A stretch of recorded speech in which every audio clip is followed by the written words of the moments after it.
Hello there, welcome back to Jennie Designs with Paper and Christmas on the 25th, where I try to get a head start on my Christmas cards and bring you along for the ride. So get comfy and let's get crafty. Today I'm using some things I got from Picket Studios. This was a December, I think, card kit. It came with a ton of cardstock. These are all 8.5 by 11-inch pieces of cardstock. There's blue, gray, green, red, black. Then there is white, and then a gold and a silver glitter sheet. One piece of each of the glitter sheets and two of the other, and they're pearlescent. And they're great cardstocks. They're a nice weight. They're good cardstocks. This was a gift that came with it. It is called Dashing Through the Snow cover plate die. It has a cover plate, some trees, some words. And then these are the dies that came in this card kit. It was the Santa card kit, and it makes, okay, you guys know I'm a sucker for Santa Claus, and this makes tons of Santas. And it came with 4 sheets of instructions on how to assemble these layering dies. There is a Santa going down the chimney. So he's kind of sitting in the bottom of the chimney. And then there is a fireplace layering die set. There's a Santa with a reindeer sleigh and all the layers that go to it. There's a Santa and Mrs. Claus eating cookies. And then there is a Santa going down the chimney from the outside of the house and all of the layers. And they're very nicely labeled. And it also came with some, this is called paper glaze. There's one called Winter Snowfall and one called Twinkle Lights Clear, and a ton of shaker elements. Just a ton. There's little candy canes, little Christmas trees. This one's a sequin mix. This is some more little candy with some clear sequins in it. This is just some silver and clear baubles. They're flat backed. These are some little white kind of snowflakes. There are some more baubles that are red and gold, and then some little blue clay snowflakes. So I am going to use the red, the green, and the black paper and some of the shaker bits, and I'm going to make a shaker card with this Dashing Through the Snow cover plate die. So my card base is going to be a piece of 120-pound cardstock. This is Michael's brand 120-pound cardstock. And for some reason, it's not, I think it's like a tad longer than 11 inches. So sometimes I have to score it at 5.5 from each end to get that score line right in the middle. I don't know. Anyway, I'm going to take these 3 pieces of that pearlescent paper that came in the card kit. And the first thing I'm going to do is just chop them in half at 5.5 inches. And then I'm going to start my die cutting. I want the die cut piece, the part that says through the snow, to be cut out of this black. And this is the part that's going to be the top of the shaker card. This is also the part of the card that I like the least. So we'll chat about that. It is a great cut. Like, it cut through this paper perfectly. The letters are beautiful. They are still attached to that frame, so you don't have to worry about lining them back up. But it is a gorgeous die cut. And I do not regret using the black paper for that. I'm going to use the green for the trees, obviously. There's a tall tree and a short tree. I am actually going to cut the short tree twice out of this green pearlescent paper. I did kind of lose the pearlescent in it because I added the Winter Snowfall paper glaze. Sorry, I just knocked it over on my desk. Paper glaze. To make it, it's dashing through the snow. There needs to be snow. Clearly there needs to be snow. So I have that second small tree cut out of the green paper. The next thing I die cut was the word dashing. And I also cut that from the black paper. And I just used this edge. It fits kind of perfectly right along that edge. I was a little bit nervous it wouldn't fit, but it was perfect. And it saved some paper. Because, I'm all about saving all of the scraps of paper. And again, it cut through that die cut through the paper just perfectly. And then I have a piece of just brown cardstock in my stash, just a scrap that I'm going to use. There's one die to make the stump or the trunk of the tree. It doesn't actually fit perfectly. I'm not sure I put it on. Maybe it's supposed to go on the smaller trees. I don't even know. I added it to the taller tree here. It maybe is supposed to go on the short trees. I don't even know. So my idea here is to have the cover plate and the Christmas trees on top of the red paper. I don't have the red paper in here yet. And with some acetate, right? So things. Anyway, we need to start doing the paper glaze first because it needs to dry. So I just grabbed a palette knife and pulled the product off of the lid. and just dabbed it onto my tree. There is no rhyme or reason. There is no pattern or technique. I just kind of splooshed it on there. When I felt like it was getting a little bit thick, I used the edge of the palette knife to scrape it back up, like kind of right there, and just kept going. The idea here is to have it look like snowfall.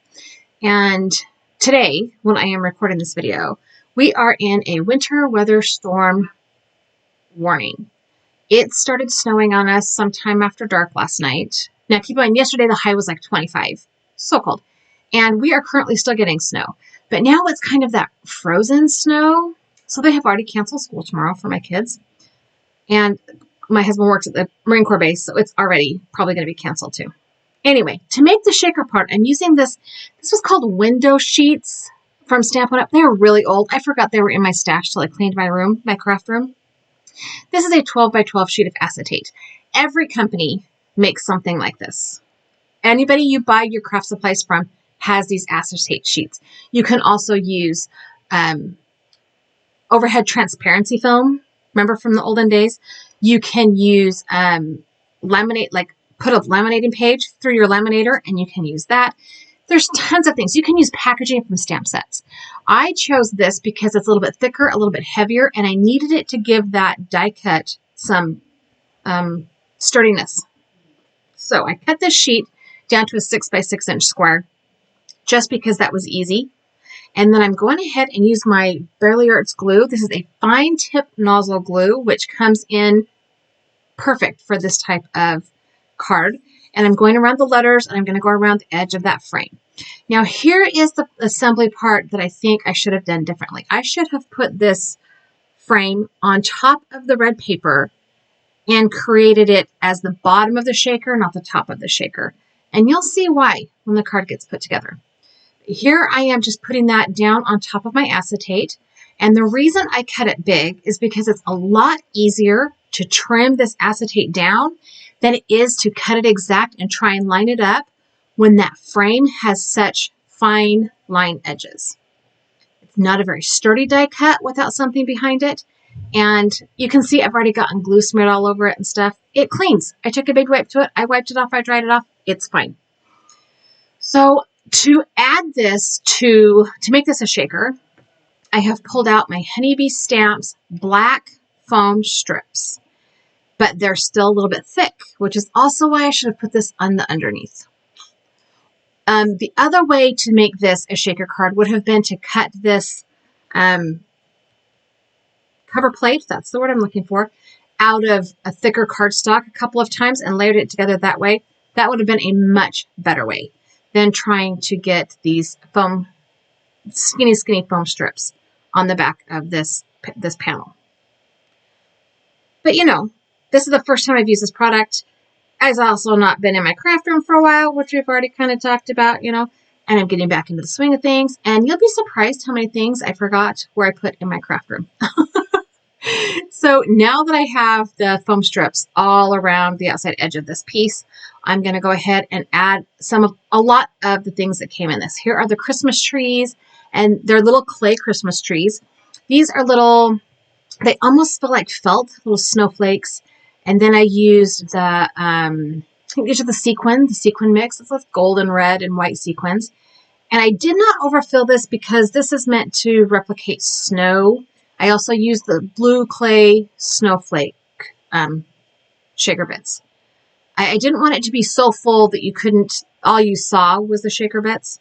Okay, so I'm removing the release tape on the back of my foam strips.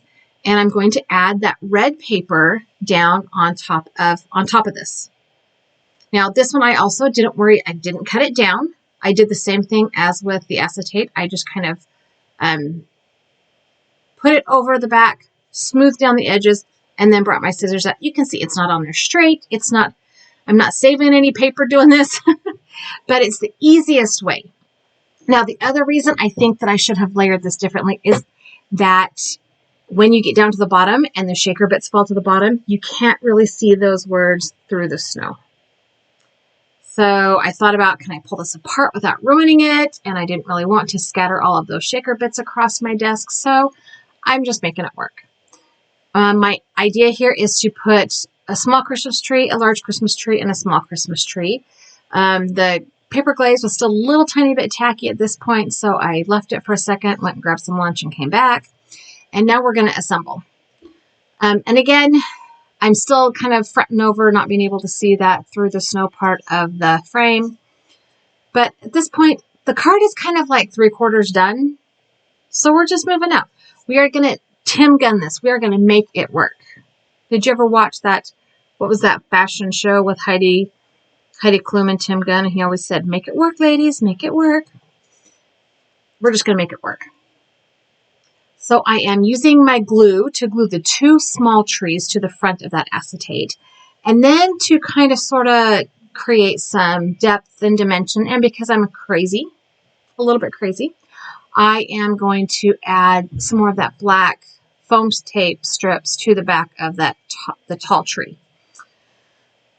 Also, it kind of, it just, yeah. It did kind of create a dimension problem when I went to add the last word onto the card front, but choices were made, and now we make it work. We just live with the choices that were made. So some of my family all of my family live out west. My parents are in, my siblings are in Idaho. I have a daughter in Utah. They have no snow. And right now we have out-snowed them, which Virginia does have winters where we get a lot of snow. But like there's no snow on the mountains behind my daughter's house. It is so weird. But I kind of wanted to use this stamp set because we are in the middle of Snowmageddon 2026 here in Virginia. And it kind of felt like it was fitting today. Also, I love this the die plate. I'm definitely going to use this again in a different card that's a little more put together, something where you can read it a little bit better. Probably won't be a shaker card, but I really like this die plate cover. Yes, die cover plate, whatever, however the words go. Anyway, here I am just shaking it around, making sure everything moves, and I'm going to use my double-sided adhesive with my ATG, and I'm going to adhere this to my card. My card is a top folding US A2 size card. That means it is 4 1/4 inches wide by 5 1/2 inches tall. And I'm lining up the folded end because I can always trim off the open end if I need to. And that's the whole card. Like the whole card. It's a little bit, glary because of the acetate, but it is what it is. Thanks for hanging out with me today. I hope you enjoyed this Christmas on the 25th. I have another couple other videos here you would like. I also have a subscribe button. If you have not yet subscribed, I would love it if you did. Stay safe, stay dry, and have a really great day.